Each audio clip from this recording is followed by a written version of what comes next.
He's reacting!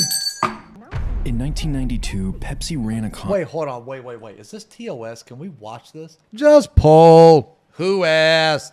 Contest in the Philippines that ended up killing 5 people. The contest was called Number Fever, and the idea was simple. Every evening, the news would reveal a winning number.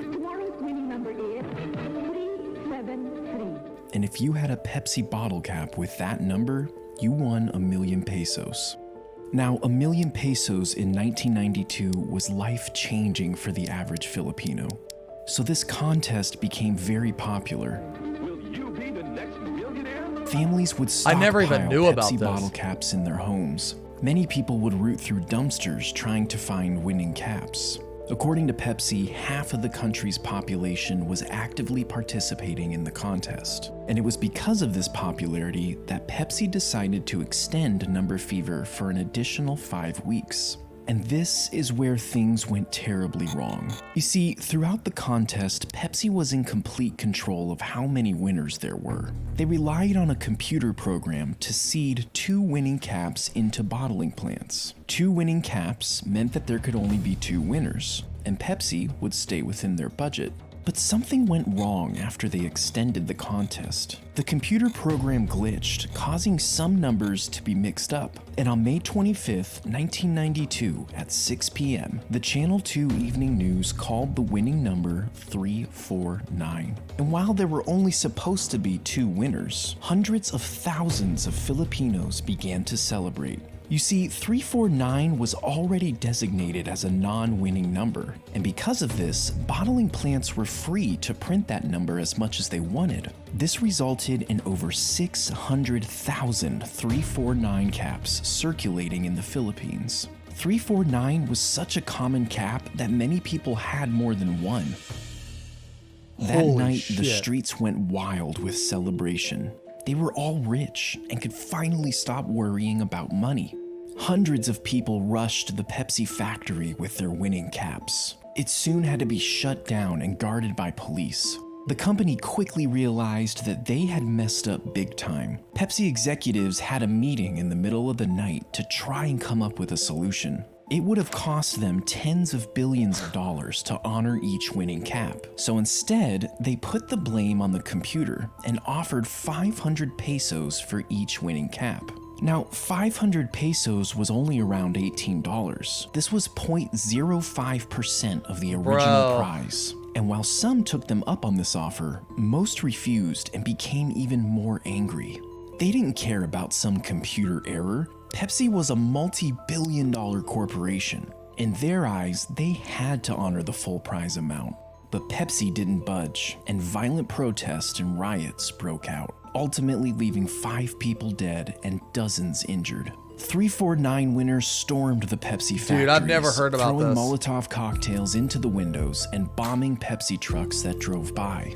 Over the next year, the angry mob took a more organized approach to fight Pepsi. Coalition 349 was a group of winners that took legal action against the company. They elected a local preacher named 𝙆𝙆𝙆 as their leader. He rounded up over 800 349 winners in an attempt to sue Pepsi for over $400 million. Now, the chaos continued well into 1993, at which point a new twist in the story started circulating. Old newspaper headlines suggested that Pepsi was somehow responsible for bombing their own trucks. These headlines were based on a testimony from a police officer. He alleged that in order to paint Coalition 349 as terrorists and damage their position in court, Pepsi hired mercenaries to infiltrate these groups and cause the riots. More testimonies surfaced of people claiming that Pepsi had paid them to start trouble and cause mayhem. A Pepsi lawyer quickly denied the allegations, and that was basically the end of it. In 1993, the court finally put an arrest warrant out for 9 Pepsi executives. This was a huge win for Coalition 349, but unfortunately, it was one of their only. In the following months, almost all of the civil suits and criminal complaints were tossed out of court. And in 2006, the court officially closed the book on all of the remaining court cases. They found that Pepsi had not been negligent in the Number Fever disaster. When it was all said and done, Pepsi only had to pay one small fine of 150,000 pesos. Many Filipinos who experienced number fever are still traumatized to this day. Even mentioning the word Pepsi around certain groups is frowned upon. Pepsi was recently asked for their response to the number fever disaster, and they came out with this statement. These events took place almost 30 years ago, and none of the executives familiar with this program are at PepsiCo anymore. We deeply regret any pain and suffering our mistake caused the people of the Philippines. Damn. Dude, I never knew about that. What the fuck?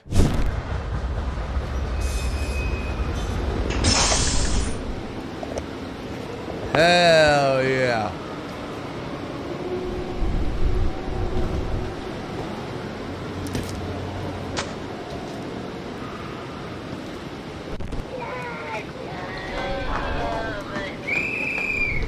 No running. Wanna go on that slide with me? Sure. Who's up there?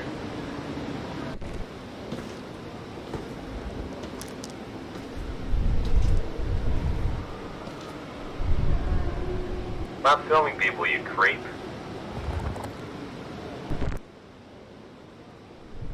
What are you doing? Looking for a shortcut. You coming?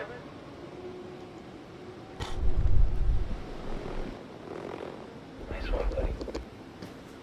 Good.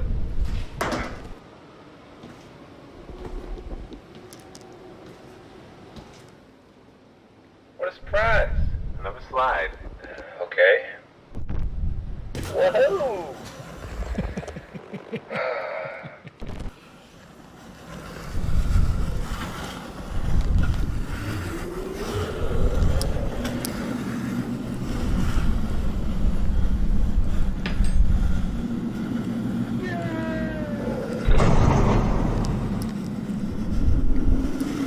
Dude, how'd I know this was gonna go fucking creepy?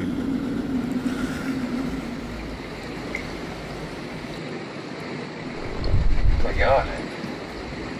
He's finally gone. Ugh. All dry. Ready to go?